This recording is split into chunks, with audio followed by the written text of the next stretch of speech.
Welcome to Across the Desk, where we discuss entrepreneurship, small business, and everything in between.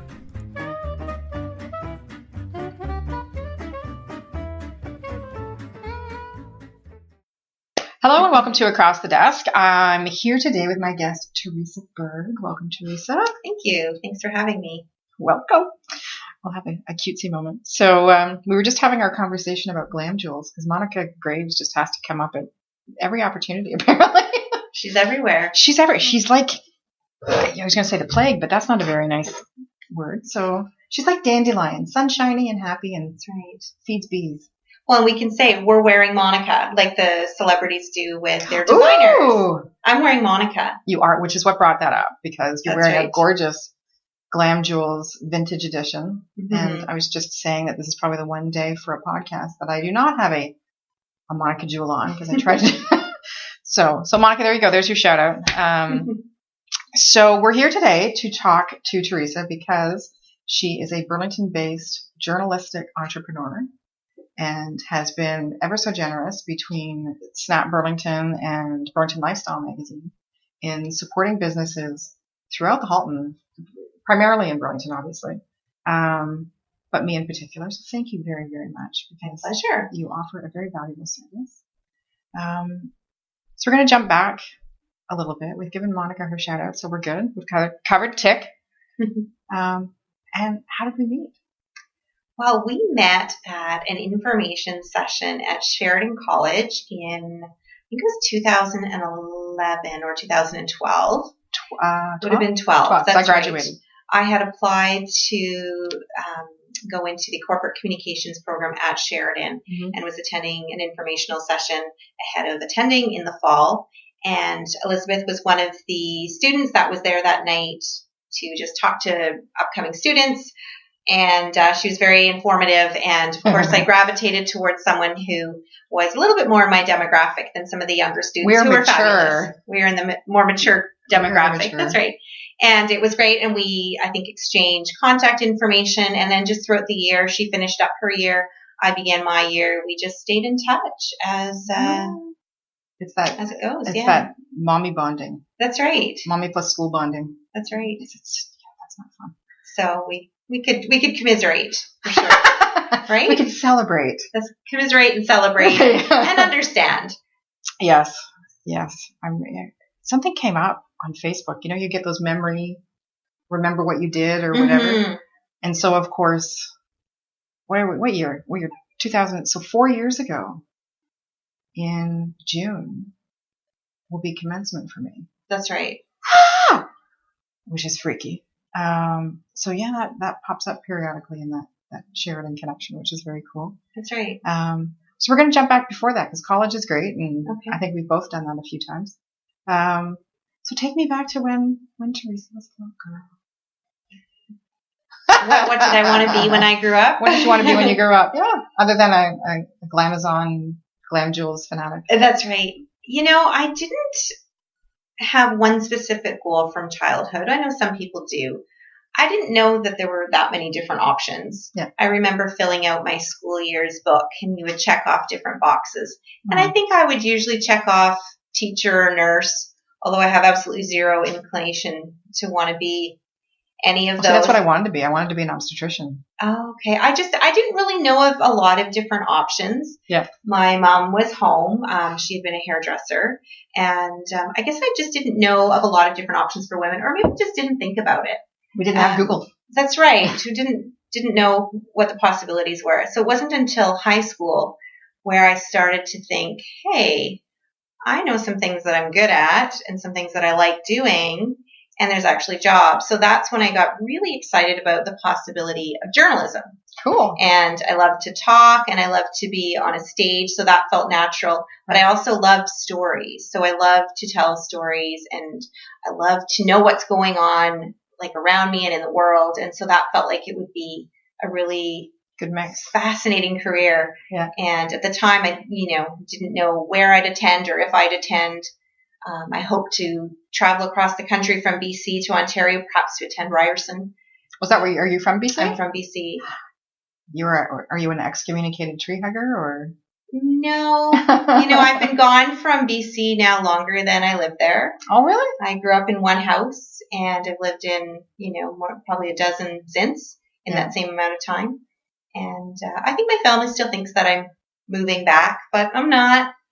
My brother lives out in BC. He's actually coming for a visit tomorrow. And I always say, oh, so you're coming home.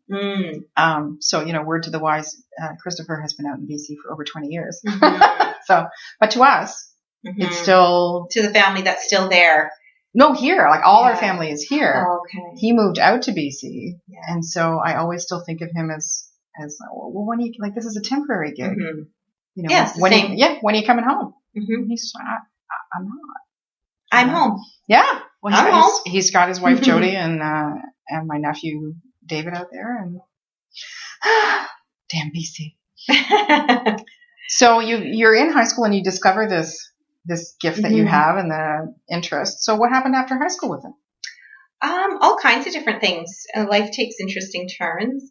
I met my husband fairly quickly after high school. Mm-hmm. We dated actually not that long, got engaged, decided we knew we wanted to be together, got married quite young, mm-hmm. and then started the process of moving to different places. He finished up his education in Edmonton. I worked to support him for the time, mm-hmm. did some part-time schooling. Then he started his career. I continued. We moved. It was sort of a whole mixed bag of things happening. Yeah. I always knew I wanted to finish my degree before mm-hmm. we were to start a family. So I finished my degree actually in Winnipeg when we lived there for 1 year. Mm-hmm. I ended up with a Bachelor of Fine Arts in theater. And then we moved back to Edmonton. I thought, now I'm going to go back into Teachers College because I still didn't really know what I wanted to be when I grew up. I'd sort of given up on the journalism sort of side of things. I didn't know where to take that. Mm-hmm. And I thought, you know what, maybe I'll just be a teacher because what else is there for me to do? Mm-hmm. And got pregnant and moved to Ontario and started a family. And a lot of those things got... 3 babies later? Yeah, got put on hold. I always knew I'd go back to school. Yeah. Just didn't know what. And the time had to be right. The kids had to be old enough. Yep. And I had to find the right thing. I had to be passionate about something. And when this corporate communications program came across my eyes, I knew that was it. I knew that it was 1 year. It wasn't the journalism side of things because at that point I realized that wasn't exactly the direction I needed to be going. Yeah. The communication side offered just a lot more possibilities and mm-hmm. secure work. And as it turns out now, a lot of the work I do is really more journalistic than communications, but it's all tied together, and I find I end up doing both.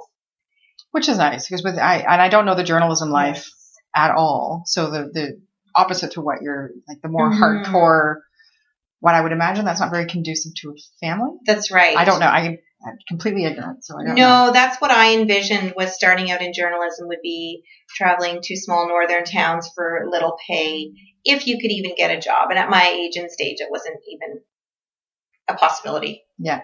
Yeah. So I always looked at it through school. We saw journalism and PR, communication, sort of as two opposite sides of the same coin. Yeah. So you're either on one side or the other, although I actually am on both. So apparently you're a dual flipper, a dual coin. I don't know what you call that. I'm not sure. You straddle both. Yeah. I've got my toes dipped into both oceans, so to speak. And it's kind of the best of both worlds because I'm passionate about both sides of that coin. So that's very cool. And plus, it sounds like you've traveled all across Canada, which is amazing. So that gives you a nice perspective as well on a wide variety of communities and how they're put together. Because most of what you do now for Snap Burlington and for Burlington Lifestyle is community-focused journalism. I don't know if that's a thing. Is that a right thing? I don't know if it's a thing, but it is absolutely what is part of my life. And having moved so many places and having settled here in Burlington and knowing without a doubt, not just because Money Sense magazine says it's the best place to be, I truly believe that in my heart, and that's why we're here. That's why we're raising a family here, because it really is the best community in so many ways for kids. There's opportunities for me for schooling, a 15-minute drive away. There's opportunities for my husband's work. There's opportunities for travel. There's so many things here that would be a little different in other communities. I love the small town feel. Yeah. But still having access to everything you need, really within less than an hour, you have everything you need. And I periodically will have a visualization that if you were to take, you had to use them in math, and you put the point on it, and then you drew the circle, and I can't remember the name of it. I want to say protractor, but that's not right. Do you know the little doohickey I mean? It looks like a triangle, and it has like an apex. Anyway, and I often think to myself, crikey, if you put that point, sorry, just turning off my phone because that's not great, and draw a circle within, a 50, 60 mile radius, you can hit everything. You can. You've got culture, you've got nature, you've got wicked food, you have community-based stuff. I mean, shopping and lakes and hiking and everything. Biking. I mean, how many festivals? We've got Rib Fest, Sound of Music. Yeah. There's the Art in the Park. You'll know far better than I will. I just go. Yeah, that's right. Them. Yeah. You're everywhere. Yeah. No, it really is a great spot for everything you need. So you had recently a really fantastic opportunity to participate in a major historical event, which once again, goes on our whole put a dot in Burlington, and it hit everywhere. So can you tell everybody about this amazing thing that you did? For sure. I signed up to be a volunteer for the Pan Am Games. Yes, you did. And I did it on a bit of a whim. I'd heard a bit about it. I knew that the games were coming. I knew some people that were going to be involved in it and that were signing up. So I did it and didn't really know what to expect or what would happen. Just thought it would be a really cool opportunity because I love sport, and it was exciting, to be a part of something so major. And I got in, and turns out a lot of people I know didn't get in for no lack of their skills, but just, who knows, there were so many more applicants than they needed. I obviously had the skill set that was needed at the right time in the right place. So I started out by volunteering in January before the game started in the summer. I volunteered for about a week at the brand new Milton Velodrome. The cycling, which you are a member. I have to go back to the list here, but you're a member of the Burlington Cycling Committee, so that's huge. Yeah, so I wasn't a member of the committee at that point. Right. I was getting into cycling at that point, volunteering at this event, which was incredible. It had all the best talent of track cyclists in Canada, plus there were some international ones. So we worked 2 separate weekends, and got to meet all kinds of sort of cycling celebrities, so to speak. Admit that you fangirl. Did you fangirl? Well, yeah, there were a few. Steve Bauer, one of our most famous Canadian cyclists. He's the curly blonde, isn't he? That's Kurt Harnett. Oh, sorry. Oopsie. There's another story. So there's a couple. We met Kurt Harnett as well. Got to just sort of get to meet a lot of very important people in their world and in their circles, and to be around the sport, which sort of ignited, my passion a little bit more for cycling. I got to meet a ton of really amazing people. And then, so that was just the beginning of January. And then in the summer, my role was, I was working in press operations. So we had the best seats in the house. You posted some pictures on Facebook that in were the phenomenal. Middle of the track. And so that, the spectators are all around the track. We were actually in the middle of the track, the action going on around us. One of our roles was to go out onto the apron of the track, and you were inches away from cyclists flying by, sometimes at 70 kilometers an hour. And if they were to wipe out, that would have been a huge problem. Thankfully, there were no major catastrophes. There may have been one wipeout, but nobody was seriously hurt, volunteer or athlete. It's as close as you can get to the action without being on the bike yourself. Right. So, and then in the summer, I was accepted to be a press op supervisor in Hamilton at the brand new, also Tim Hortons field. It was Pan Am, a CIBC Pan Am soccer field, for soccer/football. So I got to be, and that was an exciting event because that was every single day of the Pan Am Games. Some sports were only a couple of days, so you might have had just a few days. So it was a multifunctional field. It wasn't just. That's right. Okay. But there were soccer matches every single day. So I worked about 8 out of the 16. Same kind of thing. Got to meet so many people. Got to be right in on the action of these young players, these young athletes. It was just so exciting. It was. I remember to see the journalists to see the athletes. You see everything. I remember you posted a photo and you had a big headset on. That's right. You were up in it would appear to be a press box or something. Mm-hmm. So what was that? Well, there were two different ones. One was the CBC guys operated out of our sort of main area where we were stationed.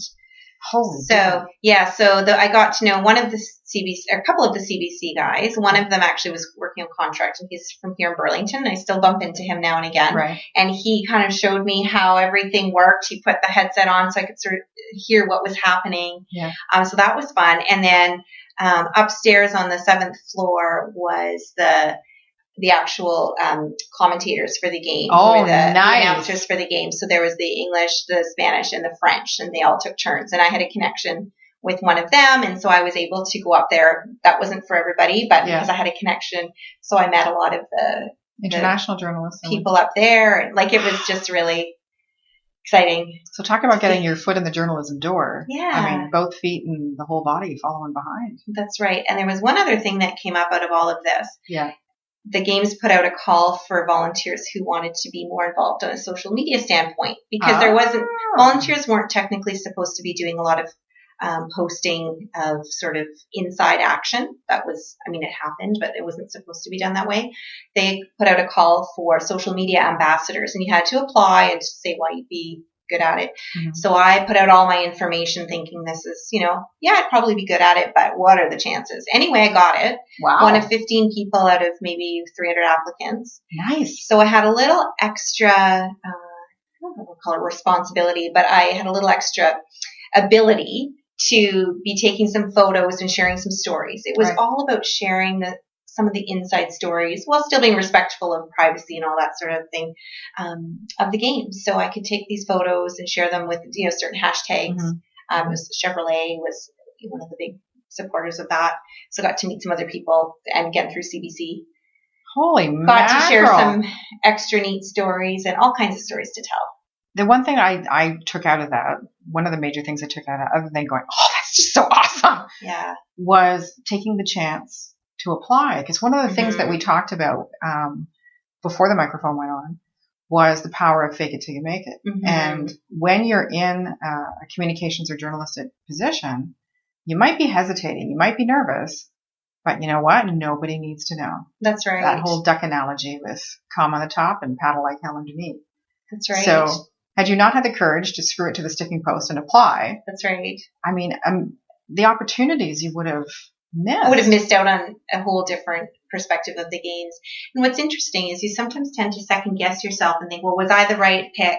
But when I looked, and we were connected virtually with the other social media ambassadors, and there were a handful of us that were gangbusters, sure. Yeah. We were posting, we were following all kinds, really trying to do the best job that we could, really get the stories out there. And there were some that I never really saw anything happen with. And I thought, you know what? Maybe I actually was a great person for that role. Well, you proved it. I mean, and you must have. I loved it. And that's probably why they would have had 15. They would have known that out of that 15, there's going to be some drop off, and people might have been enthusiastic at the beginning. But for you, I think it would have been really clear what a potential career boon this is as well. Mm-hmm. I mean, that's a fantastic project to put into your communications business as having achieved. Having done, that's right. Volunteer or otherwise. I mean, that's an amazing opportunity. And it's neat when you're a volunteer, there's less pressure in some ways because there's a different expectation that you're not, you may be great at what you do, but you might not be the expert. But there's that ability to learn and that grace to, to mess up if you do. And then I had the benefit of being, my sport was the whole length of the games. So the cycling was? Sorry, this was back to the summer, the soccer. Oh, soccer was the whole length of the games. Where some sports just lasted a couple of days. This one was the whole. So I had lots of chances to get the stories out there. It had to be kismet. I mean, for you to have so many things going on, somebody kind of went, okay, there's divine intervention there. Like, that's incredible. Yeah. And really, look what it's provided you now. Fantastic experience. And it's all confidence building too, right? Yeah. It's experience, absolutely. It's confidence. It's, you know what? It's going up to people. the Canadian women's soccer coach and assistant coach, one of whom is John Herdman, and I don't remember, if you're in soccer, you'll know who he is. Yeah. I can't remember the other to be honest with gentleman's name. They happened to be sitting a few rows up from where we were when we had some downtime. Right. And I looked over and I thought, I don't want to ask him. But I'm like, if I don't, I will never have this opportunity again. And I'll kick myself. So we went up and introduced ourselves, a couple of us, and asked to take some pictures. And that was part of the social media ambassador. We posted some pictures, and it was a really neat inside scoop. We were careful to leave them alone because they obviously had work to do. Yeah. We just took, not even a minute out of their time to take a few photos. And if you don't take those opportunities, they may never come again, and you'll always kick yourself. But now I can say, had that chance to meet him. And so I'm sorry, but who is he? His name's John Herdman. Yeah. He's I don't know where it actually stands right now, but he's been the Canadian women's soccer coach for a number of years. Okay. And he's brought them from sort of nowhere, obscurity a little bit to, they've done so well in the Olympics. Oh. Like they won, So this was a big to do. It wasn't all the same players. Yeah. Mind you, the players that played at Pan Am were not all of their senior players. There were a few. Still a really big deal. An up-and-coming team, and it was very exciting. So very cool. So once again, screwed to the sticking post and said, do it. Do it. Do it. Story of my life. If you're scared, might be a good thing to go try. And that's what you have to do. I know when I decided to go back to school, it was a huge, 2 kids, 1 dog, and I know you've got your dog is 2 now. My dog is 2. She's 2. And your oldest, Connor, just turned 15. 15 yesterday. And you picked him up. I saw that too. Tried. You succeeded pretty good because most moms wouldn't. He's a lanky, he's a big guy. I tried, yeah. And so your kids are 15? 11 and 10. Wow. And managing all of that. So 2 years ago would have been 13, 9, and 8? I think my youngest was in grade 2 when I was in school. Grade 2, grade just 3. 7? And grade 6. Something like that. Yeah. So what an amazing example you set to show. And the feedback that this will be my mature student story, which you can speak to as well. That, the deadlines and the stuff that you have to, I know. And it had been, a good 20, I've gone to college 3 times then. Mm-hmm. And you think I would have known, you think I would have remembered, did not. Completely had been an employee for so long that the education experience kind of, I guess, like childbirth, although I've had C-section, so I don't know, but you forget. And I got to the end of the year, and you remember what that's like, that crunch time, we just both crossed our eyes. You don't think you'll ever get through it. You don't. But I remember my daughter coming to me, and she was 12 at the time, and somebody had an older brother or sister going to university, was in first year. And I guess the experience that person was relating was that the first year of university was party, drink. And my daughter got her knickers in a bunch, apparently, and turned to them and said, my mom is in college right now. And I'm here to tell you, there is no party, drink. There is work your ass off. And she is up until 2:00 in the morning to get her projects done and da-da-da-da-da. Yeah. And I will always be grateful that she shared that because I think taking that step as a mature student and giving that example to your kids is such a powerful thing to do because when they go to school, they've experienced you doing that. They know you have the chops to back it up, that you can speak to that experience and know the positives and the benefits of that journey. So I think we give ourselves a little pat on the back. That's right. I want my kids to know that you are never too old to keep learning. Yeah. You can learn anything. Little side note, I'm learning to swim right now, so I can do a triathlon. Oh, that's right. And it's probably one of the most terrifying things I've ever done. I'm a non-swimmer. Yeah. I can float in the water, not in danger of drowning, but I have zero swimming skills, and my kids are competitive swimmers. So we are in the pool together as part of this family training program, and it's terrifying and it's humbling And I want to cry sometimes because it's so hard to learn to swim. And I've had 7 lessons now, and I can tell you the difference between lesson 1 and lesson 7 is huge. And I just finally, it clicked a little bit last night, and I think I'm getting it. Good for you. And so my kids are seeing this. They're seeing mom kind of freaking out and not sure what to do, but overcoming it. I'm going to do it. Good for you. I didn't know that. Yeah. That's massive. That's probably one of the hugest things. I mean, I've gone back to school, which was scary. Right. Because it's a year commitment and it was a huge thing for the family. But I already knew I'd love it and I'd probably do okay because I do enjoy learning in school. But swimming is a whole nother good for you. But that's a major, and that's, as an entrepreneur, you face stuff all the time. And when you get these life lessons under your belt, I think all those can do is help you do better in your entrepreneurial role. Mm-hmm. Because I use this expression, it's a bit crass and I apologize, but I usually say, you know what, I've crap bigger than this. Just to put stuff into perspective. When somebody's freaking out over whatever, that's right. Be like, seriously, have you not crap bigger than this? Mm-hmm. I'm sure at some point in your life, something worse has happened. Mm-hmm. And not to put a negative spin on it at all, but to say, just take a moment, take a breath, take a step back, look at what you're doing. I shot a quick video today because yesterday, so at my office is going into hibernation for a little while. And I took a video because you came when it was full and people were here and furniture, and now you're here and it's like an echo chamber. And it was weird yesterday, but today I was able to shoot a video and say, I'm so glad I did that. That's right. And when we graduated, I'm going to cry. I walked across that stage. You remember walking across that stage. And Andy's standing there. And Sandy McKean, the assistant dean, is standing there. And the only reason I was emotional was that my kids were watching me do this. Yeah. And Sandy leans over and goes, it's an emotional day, isn't it, dear? I'm like, it is. Oh, yeah. It means something to everyone who's going across that stage, but there's a whole nother level of awareness and knowledge of what we had to do to get there. Yeah. There were a lot of sacrifices. There were a lot of challenges. Again, everyone had them, but there was just this huge sacrifice of a year and the family support.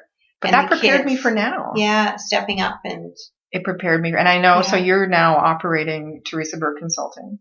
Communication. Why did I say consulting? I did that the other day. I screwed up the word. Anyway. But when we were talking when you were at Sheridan, you had started volunteering with SNAP. Mm-hmm. So tell me a little bit about how that came together, because that has now progressed. Absolutely, for sure. So about 5 years ago, when I was starting to think about heading back to school, I knew that I needed to start getting my brain and my mind into a different sort of mode, other than being at home with the kids. I was working part-time at a coffee shop, which was great. So I was looking for opportunities just to get myself out there and getting some new experiences. My schooling felt outdated. I graduated just as the internet was really taking off. So I really felt like I didn't have current skills or understanding of the world, pretty much. So I stumbled upon a publication called Snapped. It's a franchise paper in almost every community here in Ontario and a few across Canada. And it's a monthly publication. It covers all the great news stories that take place in the community each month. And it's supported by advertising. The photographers go out and cover events of grand openings and fun fairs and garage sales and charity events. But people can also submit if they've registered their event. So the community submits their events, and the paper would cover as many as they could. So I got in touch with the owner of Snapped Burlington, and he took me on as a volunteer to cover a few, maybe 5 or 6 events a month. The ones that I wanted, I could choose from the ones that were submitted. And I started going out to events. I had no photography training, but I had a decent enough camera, and all that was required was, to take grip and grins. Yeah, to be able to set up the shot, and sort of the automatic setting was all we really needed. Mm-hmm. And it was a lot of networking. It was a lot of meeting people. It was bumping into the mayor. I always tell the kids, I shot the mayor today. We always had fun with that. It was just a lot of meeting different people. Yeah. And gaining confidence to go up to people, VIPs and non-VIPs. I mean, everybody's a VIP, yes, but they are. Officially and unofficially, to ask to take their photo, making sure you get their name, and then telling the story. So I got to do a bit of everything. Got to meet people, talk to people, take their photo, do a short piece, just a short write-up summary of the event. It wasn't investigative journalism by any means. It was talking about what happened and trying to keep it, really, really interesting to read. So I started doing that and loved it, and always thought, I feel like I could do more for the paper, because I already was understanding how my mind worked towards editing and proofreading, and I couldn't read anything without finding errors. Drives me bananas. Yeah, and I think yeah. I was asked at one point, do you not just read for enjoyment and to find out? I'm like, I do, but I can't help but notice it, and I want to fix them, and I want that publication to do better. So that's where I realized that editing was a huge, I guess, passion of mine, and also something I'd be probably pretty good at. So there wasn't really an opportunity to do that with Snapped at the time. Yeah. And then once I was finished school, I had to make a decision. Do I want to continue in this volunteer role? What do I want it to look like? And I didn't want to give it up, but I knew I'd only have so many hours in the day. Yeah. Excuse me. And that's when the job opportunity came up. Talk about timing. The timing was so unbelievable. It's hard to believe. Yeah. Hence unbelievable. Okay. And then I happened to find the job description. It wasn't, widely advertised, but I did find it on Facebook. Thought it sounded just about perfect, but of course, I tend to second guess myself. Applied, ended up getting the job, and that was almost 3 years ago. And it allows me to do... So you're the community editor, correct? So I'm the editor / community coordinator. Okay. But I do quite a few different things. So I still do cover some events. Mm-hmm. I take all the events that are covered by our different photographers and salespeople in the community, and I make them all look pretty. I make sure everything looks good, that the write-ups are edited properly, and everything follows a certain standard and style guide and that sort of thing. Right. I also put together a list for the whole year of community contributors. So people like our mayor, fire chief, or police chief, those types of people contribute a letter. We get one a month. I coordinate that and make sure those are submitted. Nice. There's a variety of different things. So you coordinate with their chiefs of staff or generally communications person. That's right. Yeah. So that's been a fun project, a lot of work. But once that's gotten going, it's been really enjoyable and good feeling to have gotten that together. Right. I also do social media for the paper. So I have this role for Burlington, Hamilton, St. Catharines, and Niagara Falls. Holy mackerel. So it's not just my community paper, although obviously I'm based in Burlington. But the 4 papers are owned by the same people, but obviously they're all run separately. Yeah. And so I do the social media. So I do some Instagram for a couple of papers. We do Facebook. There's Twitter. Just posting photos, promoting some of the businesses that we feature in the paper. And that part is, I love it. It's a lot of fun. It can be a lot of work, but it's a great way to reach out and have conversations with the community as well. And I have listed a ton of events in Snapped and have done so for quite a while. And I run speed networking events with Sharon Ritchie of the Influence Factor, so we always post them in there. And I forgot to put my healthcare networking group. Shoot. We're at deadline. Wow. Today. It's May 11th. I should probably do that. So moving on. But it's been terrific because it's also online. So as far as a service for businesses within, not only is it a great place to advertise, but if you're hosting a fundraiser, if you're hosting a gala, if you're hosting anything, that's obviously community based, I think it's fantastic.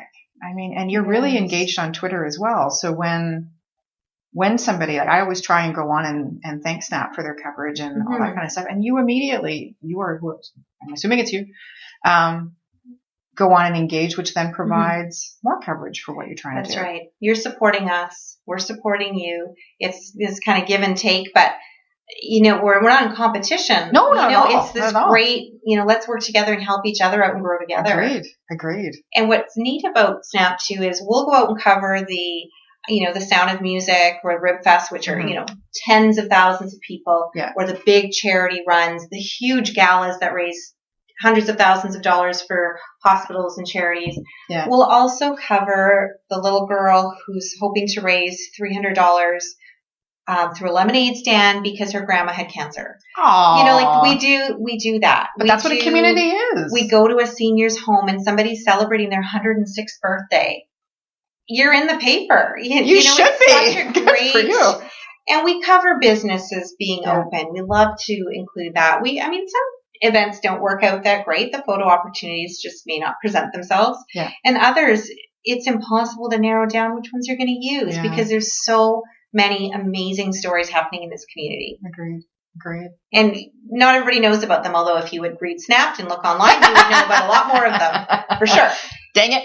But and you've got to really, and I know this isn't, a rah-rah Snap part, but for both of my businesses over the last 2 years, I have found it invaluable, and have greatly appreciated. And the other publication that you periodically work with is the Burlington Lifestyle magazine. Mm-hmm. Pardon me. And I was fortunate for you to reach out and ask about coverage for that as well. Did you want to touch on that? Or? Yeah, I'll touch on that. It's a website and a Facebook page for the most part, Burlington Lifestyle. There's no sort of print publication. It's all online. It's basically a community that anybody who's looking to learn more about Burlington can come to. You can find all kinds of different posts on whether you want to learn about the Royal Botanical Gardens or what's happening at Mapleview Center, like sort of things that sort of the evergreen content of what makes up Burlington. Like, what do I need to know about Burlington, the different festivals? And so there's current stuff that we blog about. There's stuff that you can find in the past. You can learn about the neighborhoods and sort of the real estate aspect of Burlington. Mm-hmm. And you do business profiles. Yeah, that's one thing I started was I have a number of friends that are entrepreneurs. And I thought, what a great way to let a large group of people, there's over 11,000 people engaged on the Facebook page, that like the Facebook page. And there's actually quite a high engagement from what I can tell. And I thought, what a great way to let people know about these great small businesses just starting out. Yeah. And so I would create blog posts, like sort of a question and answer, and I would introduce the Burlington Lifestyle community to whichever entrepreneur that I was featuring. So we a tea company and a lingerie company, and we did my both office, businesses, which was great. I've done a fitness facility. Like there's been. Did you do? Oh, Glam Jewels, absolutely. Monica Graves, she was on Another there. Shout out. That's right. So there's a massage therapy clinic. Like there's an unlimited supply of these types of businesses and entrepreneurs here in Burlington. Yeah. I don't know them all. We'll never get to all of them. Yeah. But it was just a neat way to put their face in front of people. And it's a great vehicle for that. Oh, agreed. And I was absolutely bowled over, and it drove traffic to my website, and it drove engagement and what have you. So one of my success stories, not that I take the credit, but one story that I just love is I did a post on 10 reasons why I love Metabolic is the name of the gym where I had been working out. Mm-hmm. It's high intensity interval training is what you do there. And somebody read it that morning that it was published, and the owner, Ashley, came to, I talked with her, I think later that day or the next day, and she said by 10 o'clock that morning, she had someone that rolled theirself out of bed, had been feeling not so great, got there, bought a membership because they'd read this post on Burlington Lifestyle. And she was so thrilled. I mean, we don't know about all the other people and, the other connections perhaps, but that was one story that's always stuck with me that, you changed somebody's life. Who knows? Nice. Who knows where she is today? I don't know who it is. Good for the business, good for that person. Makes me feel great. Win-win. Win-win. Yeah, definitely win. Win-win-win. Win-win-win. So I'm just going over your list here because you sent me this fantastic list of stuff that you're doing. So I think we've actually covered quite a bit of it. But the one thing that you're also doing is the Refugee Sponsorship Committee, Mm-hmm. which is kind of cool. So if you want to, we can. We've got about 5 minutes left. Sure, I can touch on that. If you want to touch on that too, sure. Because we've talked about, so Burlington Lifestyle, Snapped, freelance writer for Our Homes, and what is this? Invidiata. Thank you. Apparently I can't read. And the Burlington Cycling Committee. And I watch your journeys on Facebook, and I have to tell you, my bum hurts just thinking about the miles that you've clocked on that bike. So quite a few. Whew. Yeah, well, there's two parts. I guess the Burlington Cycling Committee, that's actually a committee of City Hall. So sort of an official city committee position. So yeah, that's right. So it's volunteer. And I just joined that about a month ago. I've attended my first official meeting, and it's a way to put my passions for cycling into even a little bit of advocacy, getting out in the community, encouraging cycling, getting people, can be some divisive feelings about cycling in the community. On the road. So, we're not going to get into all of that. I'm excited to just have a chance to, grassroots, ground level type difference. You can't just decide you're going to make a change at a federal level. Yeah. Whereas these are the sorts of places that you can actually affect change. Yeah. That's right. Awesome. So that's been very cool. The refugee sponsorship, that's something that came up through my church. A group was getting together to see how we could sponsor and help a family. And there were some different roles they wanted to put together on this committee. I felt like I had no skills in, medical or education. Didn't think it would be a whole lot of help. Certainly not in the budget, because I don't do numbers so much. I do words. And they needed somebody to be their communications lead. So I put my hand up. So that's perfect. That involved some social media, involved a lot of public speaking actually in front of the church on a Sunday morning, 300 people.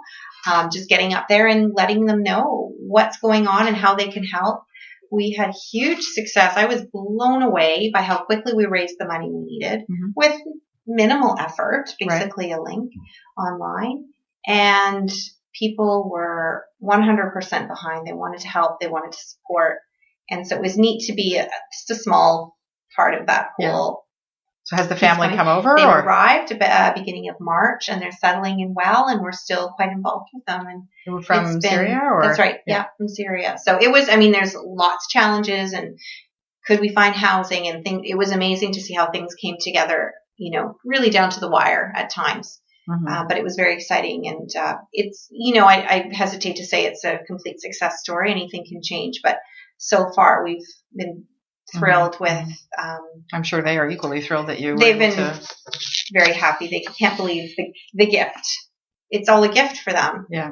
And it's been a neat way to reach out beyond even our community. As much as I love Burlington and supporting people here in Burlington, it's neat to widen your perspective and see what the needs are in the world around you. And I think that's a huge part of being not just an entrepreneur, but being a person in your community. Very true. With the gifts and the opportunities that we have to help people around us, obviously, but even into the greater world. I think we have so much here. How can we not help? And extremely true. And you've been very fortunate's not the word, because you've worked hard for what you've been able to achieve. You put the work in for school. You put the work in to get into the Pan Am Games and be a part of that team, and your role with Snap, you're like, you put the time in. It's not been handed to you. No. And that's something that I think, sorry, I just had a moment. People need to remember. I'm having a moment where I don't think I've done what I think I was supposed to do. Achievements or proudest moments, or whatever you want to call them. And you can choose more than one. A couple of things that come to mind. Going back to school was huge, and I'm so thankful I did it. But two of the things that came out of school, and I don't talk about it a lot because I'm somewhat proud of it. I don't like to be prideful or whatever. One thing I achieved was I received the silver. It was called a silver medal, although it's actually the only one they give out for the sort of the top student in the program. Oh, good for you. And I was able to achieve that. And I was actually pretty proud of that. So it was grades and involvement and that sort of thing. I was very proud of that as well. And this is also something I almost never bring up. The program had nominated me for a national CPRS, that's the PR award. Yeah. Our team got one of those. Yeah. Yeah, this was the national one. There was the local one, and then there was a national one. Wow. And I didn't end up winning it, but he said he doesn't typically nominate someone. This was Andy. Yeah. Yeah, he said he doesn't nominate someone every year, so he felt that I had earned good for you. A nomination. So I didn't win, someone else across Canada, but I would have had a chance to go to Ottawa potentially. Yeah. But even being nominated, it's like an Oscar. It is. And it's just a thrill to be nominated, but I've never really been nominated for anything. So the fact that he thought that was he put in the time to put a letter together. Right. And so I was pretty thrilled with that.